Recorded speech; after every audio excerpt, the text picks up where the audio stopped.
ఇప్పుడు మనతో పాటు doctor Lakshmi Mounika MBBS MD dermatologist అలాగే co-founder and consultant at serum lux clinic ఉన్నారు. సో ఒకసారి మౌనిక గారితో మాట్లాడదాం. హాయ్ మౌనిక గారు, హాయ్ అండి. ఎలా ఉన్నారు? I'm good. How are you? I'm doing good, thank you so much. So ఈ మధ్య కాలంలో లాస్ట్ ఫ్యూ ఇయర్స్ నుంచి లేదా ఫ్యూ డికెట్స్ నుంచి తీసుకుంటే ప్రతి ఒక్కరు అమ్మాయిలు అబ్బాయిలు ఈవెన్ టీనేజర్స్ కూడా బ్యూటీకి ఇస్తున్న ప్రెఫరెన్స్ అనేది చాలా ఎక్కువైపోయింది. సో అండ్ అలాగే మనకి బ్యూటీ క్లినిక్స్ కావచ్చు, ఎస్థెటిక్స్ క్లినిక్స్ కావచ్చు, చాలానే వచ్చేసాయి ఈ మధ్య కాలంలో. సో వాటికి మన సీరం లక్స్ క్లినిక్కి డిఫరెన్స్ ఏంటి? ఒక కరెక్షన్ అండి, beauty clinics is not the correct term I would say. ఎందుకు అంటే బయట మార్కెట్లో బ్యూటీ క్లినిక్స్ అని బాగా ప్రమోట్ చేస్తున్నారు. ఎనీథింగ్ ఇప్పుడు మనం స్కిన్కి రిలేటెడ్ కానీ హెయిర్కి రిలేటెడ్ కానీ మనకి ఏదైనా ఇంటర్నల్ ఇష్యూస్ ఉన్నా లేకపోతే హెరిడిటరీగా వచ్చినా జెనెటిక్గా వచ్చినా అది స్కిన్ పైన చూపిస్తుంది అనమాట. సో దానికి మనం ట్రీట్మెంట్స్ చేసుకోవడం కానీ ఇంటర్నల్గా కానీ ఎక్స్టర్నల్గా కానీ చేస్తుంటాం. వీటికి correct term is a dermatology clinic. ఆ డర్మటాలజీ క్లినిక్ బికాస్ ఆ హైప్ అదంతా చూసి చాలామంది బయట బ్యూటీ క్లినిక్స్ అని ఎస్థెటిక్స్ క్లినిక్స్ అని పెట్టారు. కానీ యాక్చువల్ రూట్ కాజ్ అన్నది మనం తెలుసుకోవాలి అంటే ఒక డర్మటాలజిస్ట్ దగ్గరికే వెళ్ళాలి.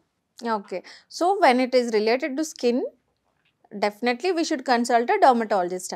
బట్ సో మన దగ్గర మన సీరం లక్స్ క్లినిక్లో సో స్కిన్కి సంబంధించి ఆర్ హెయిర్కి సంబంధించి ఎటువంటి సర్వీసెస్ అవైలబుల్ ఉన్నాయి? ఇప్పుడు మన దగ్గర సీరం లక్స్ క్లినిక్లో ఏంటంటే బోత్ ఆఫ్ అస్, నేను నా కో-ఫౌండర్ ఇద్దరం డర్మాట్స్. మనం ఏంటి అంటే క్లినికల్ డర్మటాలజీతో పాటు ఎస్థెటిక్స్ కూడా చేస్తామన్నమాట.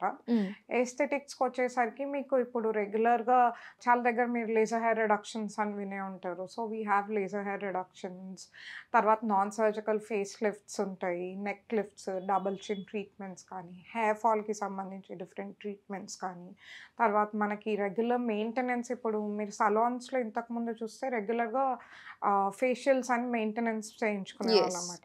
సో ఇప్పుడు ఏంటి అంటే ఆ ఫేషియల్స్లో కూడా there something called as medical facials.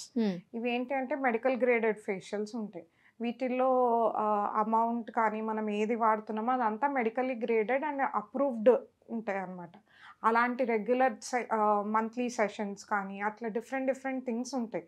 మనకు వచ్చిన పేషెంట్ బట్టి వాళ్ళకి అసలు వాళ్ళ కన్సర్న్ ఏంటి, దాన్ని మనం ఇంటర్నల్గా ఎలా ట్రీట్ చేయగలుగుతాం, ఎక్స్టర్నల్గా ఏం చేయగలుగుతాం అని పేషెంట్ ఓరియంటెడ్ అప్రోచ్ ఇస్తాం అనమాట మనం. మన దగ్గర మీరు కామన్గా చూసిన రిక్వైర్మెంట్ ఏంటి పేషెంట్స్ దగ్గర? సో మోస్ట్ ఆఫ్ ఇట్ మనకి ఏంటి అంటే అండి ఎక్కువ యాక్నే బాగా. అసలు ఇప్పుడు ఇంతకుముందు ఏంటి అంటే యాక్నే వాజ్ ఓన్లీ టీనేజర్స్కి వస్తుంది, అడల్ట్స్లో రాదు అన్న ఒక మిస్కన్సెప్షన్ ఉండేది. కానీ యాక్నే అడల్ట్స్లో కూడా చాలా ప్రామినెంట్గా వస్తుంది అండ్ చాలా మందికి వస్తుంది. తర్వాత హెయిర్ ఫాల్, ఇవి మేజర్.